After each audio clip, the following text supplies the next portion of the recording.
Ya, assalamualaikum warahmatullahi wabarakatuh.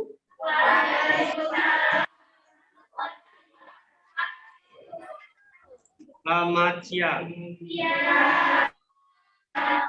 Udah sarapan belum? Udah siang gini belum sarapan. Gimana kabarnya hari ini?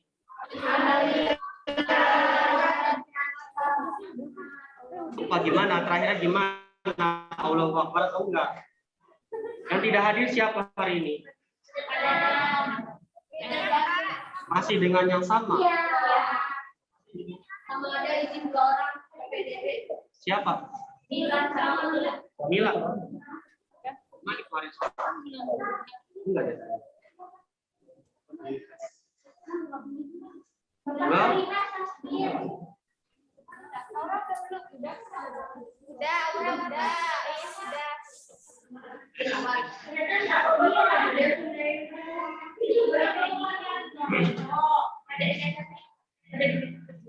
Masih yang sama ya? Halimah? Sakit apa? Kenapa? Katanya sih paru-paru di Paru-paru di rongsen? Iya, Pak.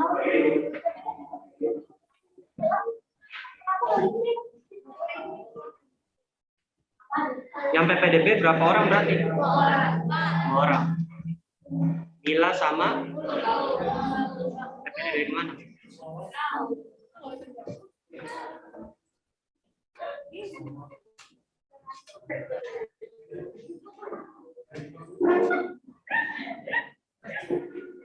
Baik, minggu lalu kemarin ya.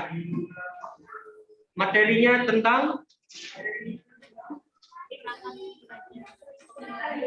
itu mapalnya.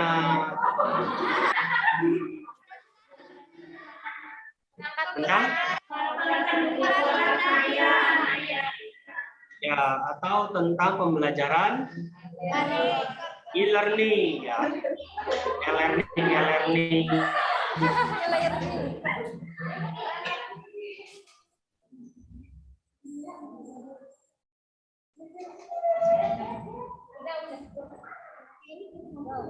Nanya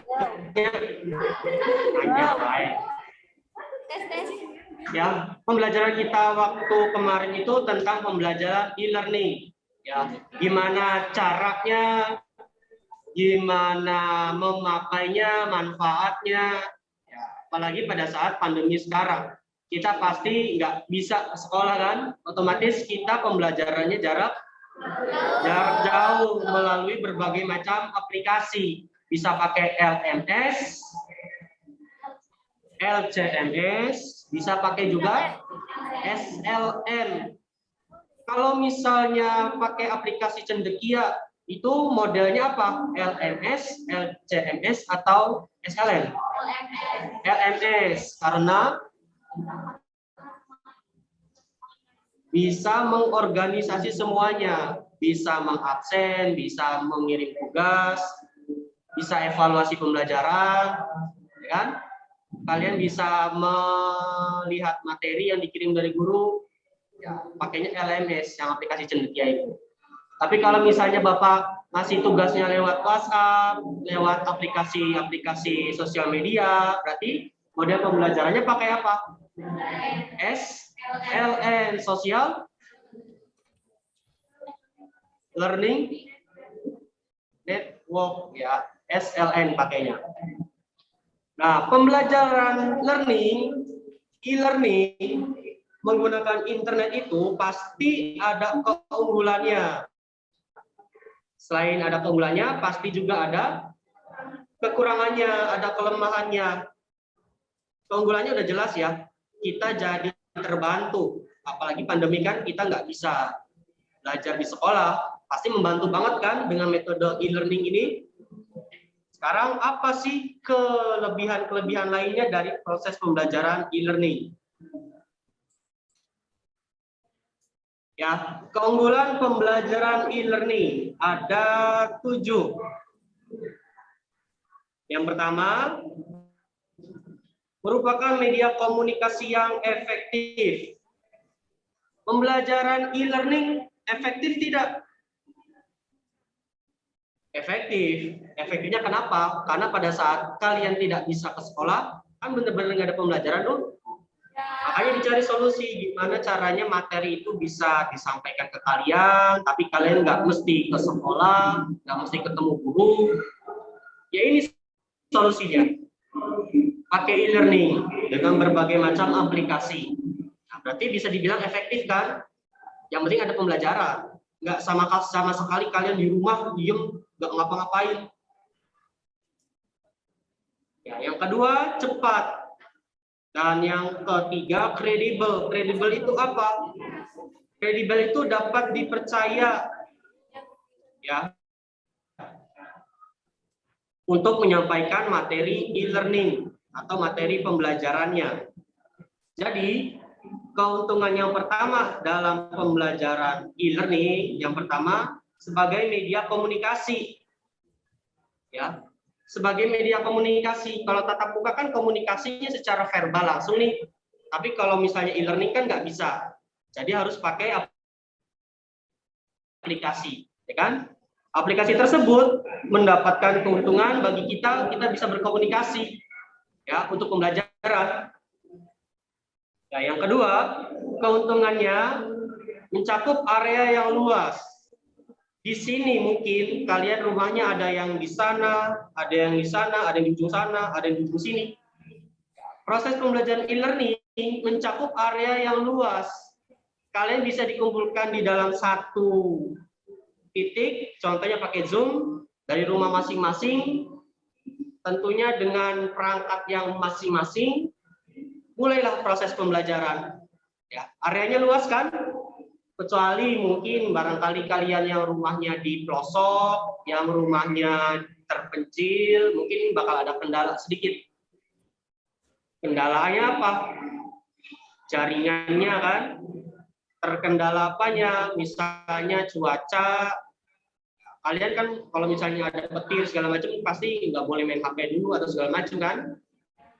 Atau mungkin dari segi geografisnya di daerah kalian sinyalnya jelek, otomatis kan kalian harus pindah tuh. Ya mungkin itu kekurangannya juga ya. Yang ketiga, peserta memperoleh visualisasi lengkap pembicaraannya. Ya, menggunakan aplikasi Zoom, kalian bisa memperoleh visualisasi gambar. Zoom kan pakai video call tuh, semacam itu kan. Kalian bisa melihat guru kalian, visualisasi, penggambaran. Kamu bisa lihat guru-guru kalian, bisa melihat teman-teman kalian pada saat kalian belajar di rumah. Lengkap dengan pembicaraannya. Ya, bisa muncul suaranya kan? Ya, itu keunggulannya dari e-learning. Kalian bisa melihat gambarnya, kalian bisa mendengar suaranya. Ya, yang keempat, keunggulan yang selanjutnya itu dalam proses pembelajaran e-learning bisa digunakan untuk kelas besar atau kelas kecil. Kelas besar itu maksudnya gimana? Maksudnya itu pada saat kalian satu kelas nih, ada berapa jumlahnya? 20? 36, itu kelas besar. Kalau misalnya kelas kecilnya, misalnya itu kalian lagi private, misalnya 1-2 orang. Misalnya 1-2 orang, itu kelas private. Kelas kecil, cuma ada beberapa orang. Tapi kalau kelas besar itu contohnya seperti kalian satu kelas, atau mungkin Bapak semua kelas 11, Bapak ajar secara serentak, yaitu kelas besar. Nah, kelas itu mau kelas kecil, mau kelas besar, Bapak nggak butuh lagi yang namanya ruang kelas. Ya kan? Bapak nggak butuh lagi ruang kelas, Bapak juga nggak butuh kalian tatap muka begini. Cukup pakai apa? Cukup pakai aplikasi, cukup pakai model pembelajaran e-learning. Ya, Bapak juga nggak mesti belajar secara konvensional. Bapak berdiri, ngejelasin, bla bla bla, tanya jawab ke kalian, nah kan? Sekarang mah Bapak tinggal duduk di laptop. Kalau ada komunikasi, tinggal berkomunikasi melalui kalian. melalui aplikasi pakai webcam, ya kan? Kalau perlu bicara, kalian nyalakan mikrofonnya. Ya, itu keunggulannya dari pembelajaran e-learning. Nah, yang kelima, keunggulannya itu kapan saja dan di mana saja. Ya, fleksibel waktunya. Yang keenam, membangun komunitas. Ya, pada saat kalian di rumah, itu benar-benar kalian nggak ketemu kan sama teman-teman kalian? Nggak kan? Ketemunya di mana? Ya, pada saat belajar, ya kan? Pada saat belajar, kalian baru ketemu tuh sama teman-teman kalian melalui aplikasi. Baru ketemu sama guru-guru kalian. Ya, itu proses pembelajarannya bisa juga sebagai salah satu cara untuk kalian membangun komunikasi, membangun jiwa sosial kalian, berinteraksi dengan teman-teman kalian, dengan guru kalian. Ya, itu keunggulan yang nomor 6. Nomor 7 terakhir, peningkatan pembelajaran siswa. Ya, biasanya kalau misalnya pembelajaran pakai aplikasi, pakai handphone, pakai laptop, biasanya kalian tuh suka termotivasi, suka seneng. Senengnya karena apa? Karena belajarnya nggak yang gitu-gitu aja. Nggak yang kalian berangkat ke sekolah, kalian duduk, kalian dengerin guru ngoceh panjang kali lebar, ya kan? Tapi kalau pada saat e-learning, kalian di rumah, kalian sambil nyemil, santai, ya kan? Nggak mesti bangun pagi-pagi ke sekolah, kan? Nah, itu bisa jadi salah satu peningkatan pembelajaran kalian.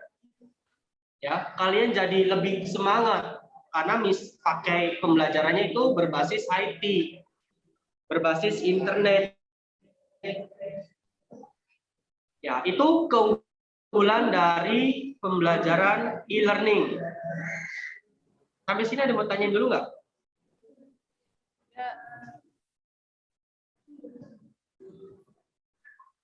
Ada yang mau tanyakan? Tidak.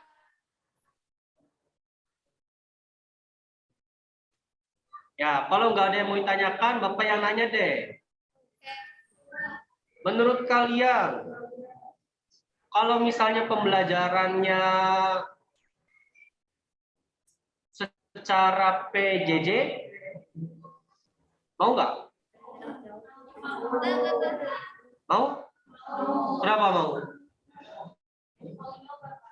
Mau nyoba? Nggak mau, Pak. Hah? Kurang paham. Nanti bilangnya nggak ada kuota, nggak ada jaringan segala macam. Ya, kalau misalnya PJJ, otomatis kalian harus menyiapkan handphone. Handphonenya install aplikasi Zoom, contohnya. Bisa nggak? Nggak penuh memorinya. Lagi penuh. Terus kuota jaringan, ya itu harus diperhatikan juga.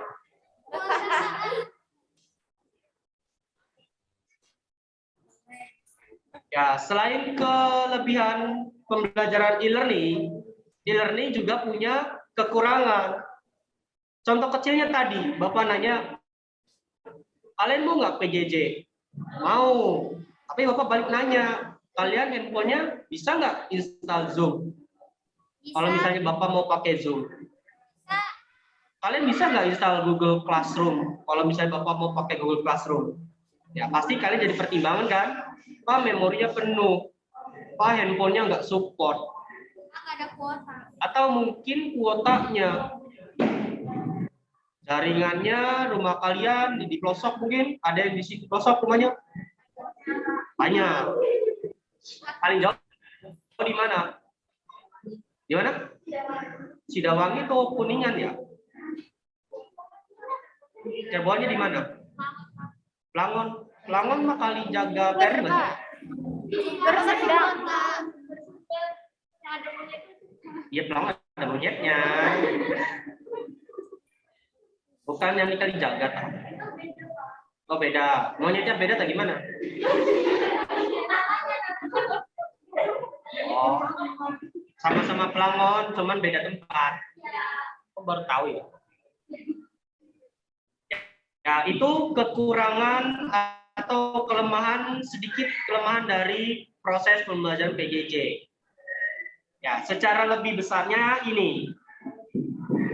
Ya, yang pertama, kekurangan yang pertama dari pembelajaran e-learning, yang pertama itu kecenderungan mengabaikan aspek sosial. Maksudnya apa? Hah? Ya, kalian tidak bersosialisasi. Beda pada saat kalian ke sekolah. Selain belajar, kalian juga bersosialisasi, ya kan? Kelompokan, ya kan? Kalau misalnya di Zoom contohnya, Bapak nyuruh kalian bikin kelompok. Ribet juga kan? Ya. Diskusinya kayak gimana, ya kan?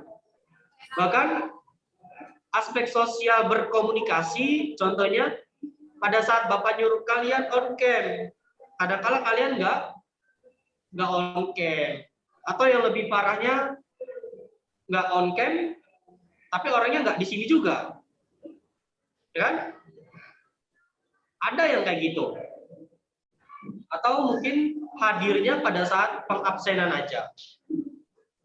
Ya, berarti itu kekurangan banget tuh, kekurangan dari pembelajaran e-learning kan. Ya, yang kedua, proses belajar mengajarnya cenderung ke arah pelatihan daripada pendidikan. Ya, pada saat kalian belajar online, misalnya pakai aplikasi Zoom, aplikasi Google Classroom, pakai aplikasi-aplikasi pembelajaran lainnya, minimalnya guru itu pasti mengajarkan kalian kan gimana caranya registrasi dulu, gimana caranya mengenalkan fitur-fiturnya ke kalian, gimana caranya memakainya. Nah, itu kalian diajarin dulu tuh, otomatis kesita kan waktu. Nah, jadi pembelajaran e-learning itu bakal menyita sedikit waktu untuk mengajari kalian dulu supaya kalian paham cara menggunakan aplikasi itu seperti ini. Ya, itu. Ya, yang ketiga, berubahnya peran guru yang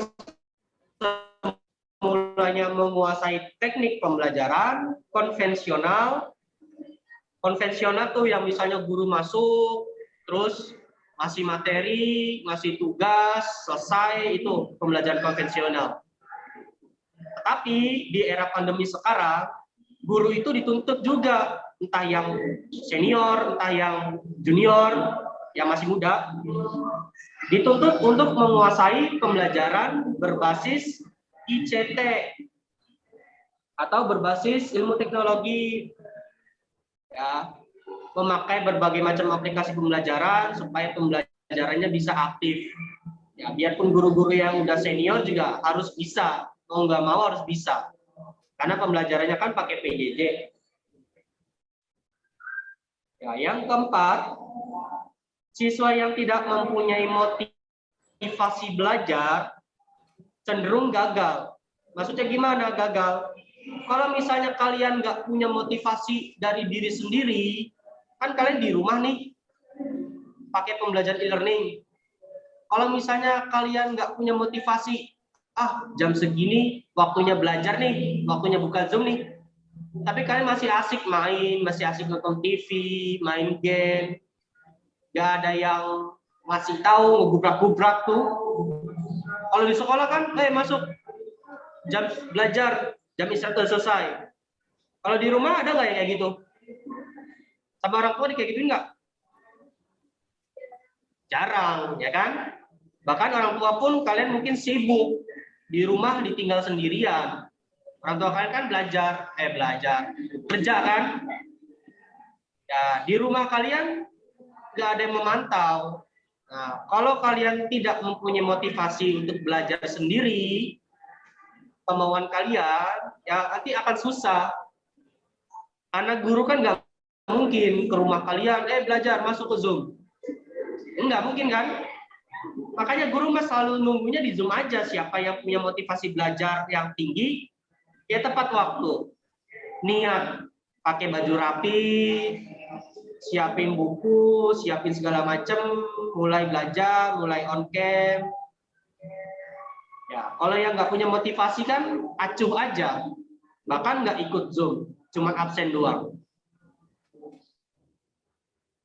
Ya, yang kelima, tidak semua tempat tersedia fasilitas internet. Ya, ini yang berkaitan yang pertama tuh, Bapak nanya, kalian mau PJJ enggak?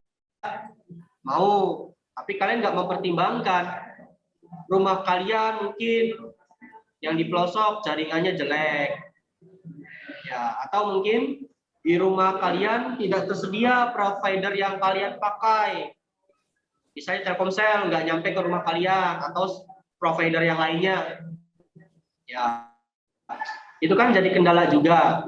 Otomatis kalian harus ganti provider lain yang mungkin lebih mahal atau mungkin syukur-syukurnya lebih murah. Ya, yang keenam, kurangnya penguasaan dasar-dasar penggunaan komputer oleh siswa. Nah, ini yang jadi PR banget nih. PR banget. Bapak aja ujian praktek di kelas 12, ya, pusing. Pusingnya kenapa? Pak, ini nyalain komputer gimana? Nyalain komputer. Kalian suka main warnet nggak? Enggak. Kalau Bapak boleh saranin, kamu main warnet deh. Di rumah ada warnet nggak? Nggak ada. Ya Allah. Jauh. Pantes aja. Laptop punya, komputer punya? Ya, kalau bisa punya sendiri, masih mending lah. Kalian bisa ngutak-ngatik sendiri. Seenggaknya ngerti lah cara buka komputer gimana, cara pakai komputer gimana. Tapi kalau yang nggak punya sama sekali, jangan sampai terlalu gaptek ya, jangan cuma taunya handphone terus. Komputer, laptop juga perlu kalian ketahui gimana cara pakainya. Kalau belum bisa punya sendiri, kamu mainlah ke warnet. Entah itu sekedar main Facebook, entah sekedar itu lihat YouTube, seenggaknya kalian tahu. Oh, ternyata ini keyboard, oh ini ternyata mouse, oh ternyata ini cara untuk membuka browser. Itu hal sepele, tapi kalau misalnya kalian nggak tahu, ngelus dada nih Bapak nih. Ya, itu hal sepele. Ya, mungkin karena zaman sekarang memang udah jarang juga sih ya warnet ya. Di rumah kalian nggak ada ya sama sekali ya. Ya, belajar lah, belajar. Kalau misalnya itu punya temen tuh, minta lihat atau kamu pakai sebentar biar tahu. Karena nanti kan kerja kan otomatis ya namanya laptop tuh harus tahu, atau kuliah juga kan harus tahu gimana caranya pakai komputer. Ya, yang rumahnya ada warnetnya, masih ada warnetnya, mainlah sekali-kali. Ya, walaupun rusak juga kan nggak masalah. Ya, tapi jadi rusak. Ya, itu jangan sampai di kelas 12 kamu ketemu Bapak ujian praktek masih kayak gitu. Nggak ngerti sama sekali. Ya, ini nomor 6, kurangnya penguasaan dasar-dasar penggunaan komputer oleh siswa. Terkhusus siswa zaman sekarang nih. Yang sama komputer itu masih asing, tapi kalau sama handphone udah khatam. Sampai merek-merek handphone tahu, sampai spesifikasinya tahu. Ya, yang terakhir, kurangnya interaksi antara guru dan siswa. Nah, ini karena jarang bertemu, jadi jarang berkomunikasi, jarang berinteraksi. ketemunya itu cuma pas di pembelajaran e-learning.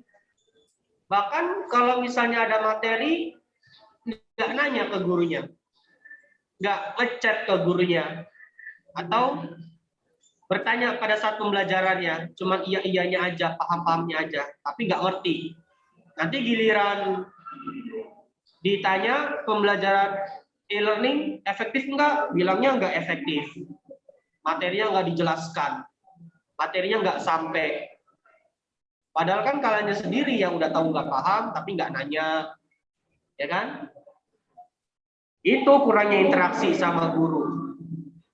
Terutama terkait materinya, pembelajarannya. Yang kedua, interaksi antar siswa. Ya, kalian nggak paham. Selama PJJ itu, kalian itu kurang sosialisasi sama teman-teman. Kalian kurang dekat sama teman-teman. Bahkan kalau misalnya Bapak tanya, kalian punya berapa teman di kelas? Pasti jawabnya 1-2. Satu kelas ini nggak terlalu dekat. Ya kan? Karena jarang ketemu. Tapi kalau sekarang kan, alhamdulillah pasti punya teman kan?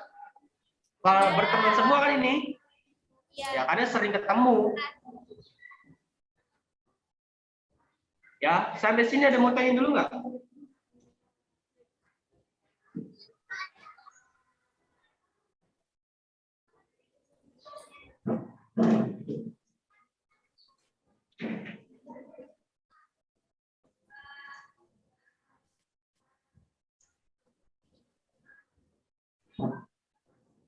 Ada yang punya tisu?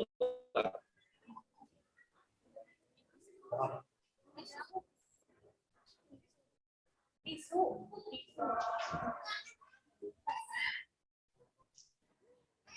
Bentar ya. Punya aku ada Pak di tisu. Ini di tas. Punya jar kasih ada di tas. Bapak ada.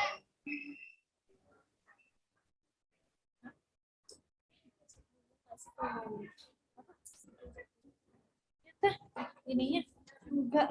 Hey. Udah nyala, udah biru ininya.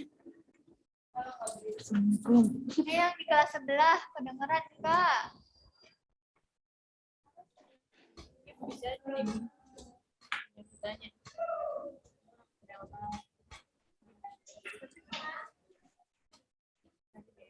Ini kedengeran.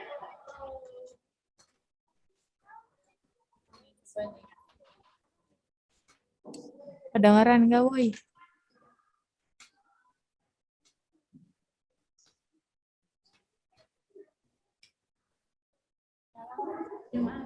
Dengeran nggak?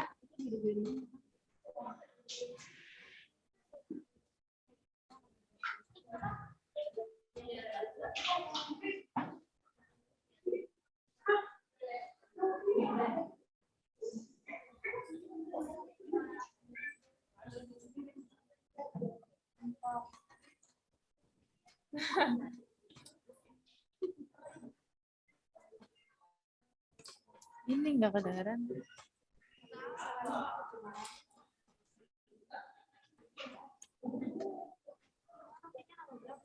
Aku 11.2, 11.2. Tisu. Aku juga ada di tas. Hah? Aku juga yang Ya, itu kelemahan atau kekurangan dari pembelajaran daring.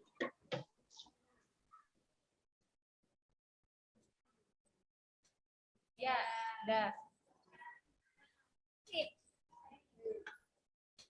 Sampai sini ada mau tanya dulu nggak? Ada?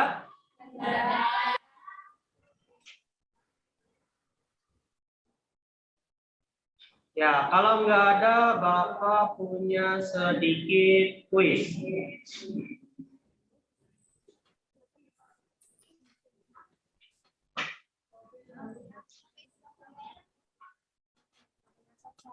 Bapak mau pakai search engine Google, gimana caranya? Apa yang sudah diketik? Apa?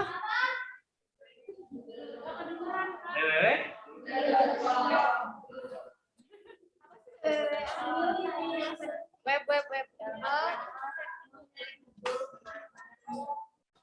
Ini ya. Ya, ini.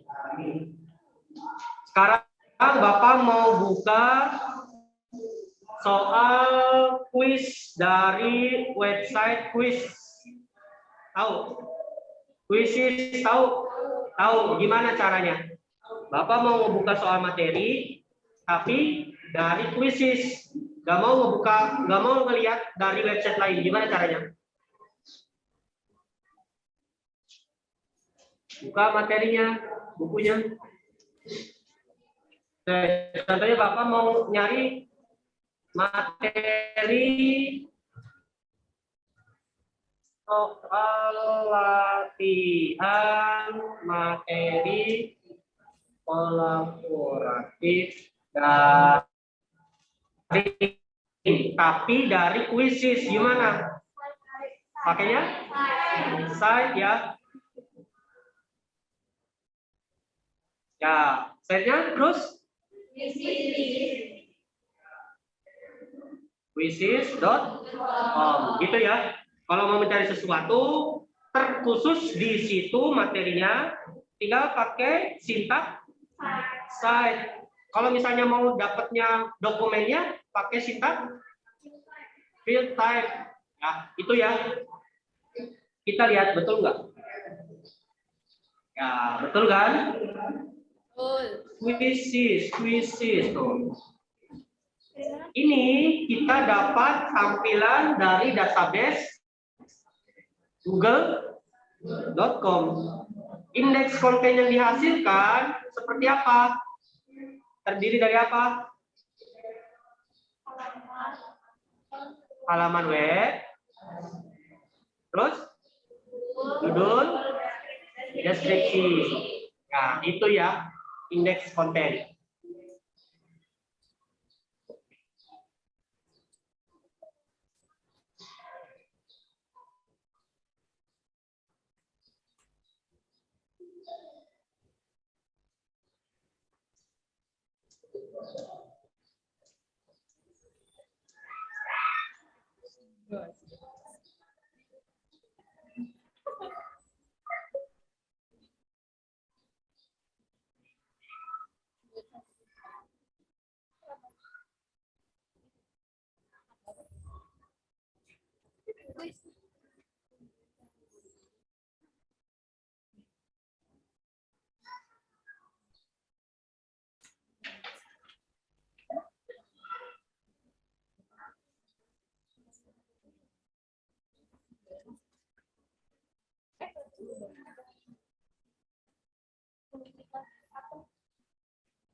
Beda SMPTN sama SBMPTN.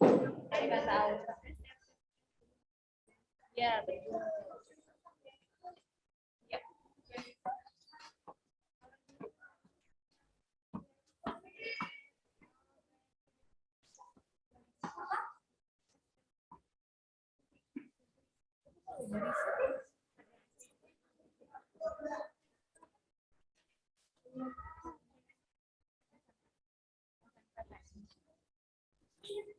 Quizzes menggunakan model LMS, LCMS, atau SLM.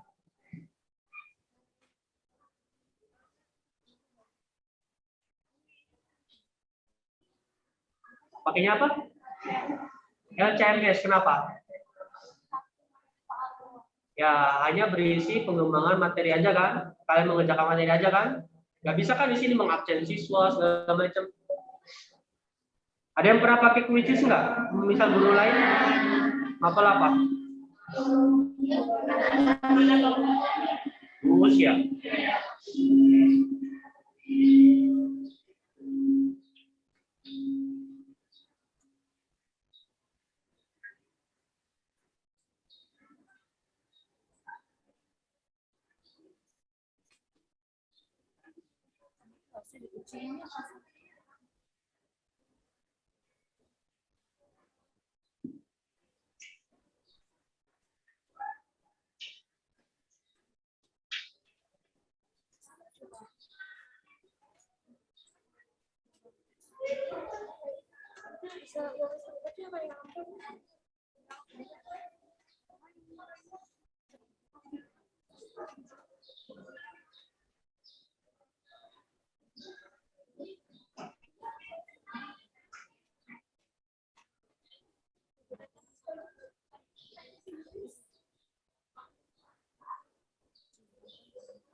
Nah, nggak jadi. Ini sampai jam berapa? Udah ya? Ya. Pembelajaran hari ini Bapak cukupkan. Sebelumnya Bapak mohon maaf dulu masuknya agak telat. Karena tadi tuh ada jadwal vaksin D, harusnya kan pagi. Tapi Bapaknya nggak bisa, terus juga kan Bapak dulu kan kalian.